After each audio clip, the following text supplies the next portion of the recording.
ત્યારે હું જે બી સમાજમાં બોલું છું, સાહેબ આશીષભાઈ આ વસ્તુ માર્ક કરજો ને પ્લીઝ આને તમે હુકલાઇન તરીકે લેજો કે અત્યારે અમે લોકો જે બી બોલું છું, તમે મારા જે બી પ્લેટફોર્મ પર તમે જે બી દેખાય છે એની પાછળ અમારું ફોલોઅપ છે.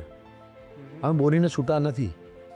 2 દિવસ 5 દિવસ પછી મારી ટીમ ફોન કરે છે કે પેલો તમારો છોકરો જે ડ્રગ્સ લેતો હતો, જેની અમે દવા ચાલુ કરાવી રહ્યા, હવે કેવું છે એના, તમારે ત્યાં પેલો ખાડો પડ્યો હતો તો એ સરફેસ થયો કેમ નથી થયો. એટલે અમે લોકો ખાલી એમ હવા બા બોલ વચ્ચે બોલીને નીકળીને જવા માંગતા. અમે એકચ્યુઅલી ઇશ્યુને ટેકઅપ કરવા માગીએ છીએ અને જે હાઈએસ્ટ ઓથોરિટીઝ હોય એની સાથે ડીલ કરવા માગીએ છીએ કે ના ભાઈ આ કેમ નથી રિઝોલ્વ થઈ રહ્યું.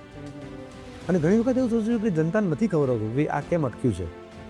પછી અમને ખબર પડે કે એની પાછળના અમુક આગળની પરમિશન્સ નથી મળી.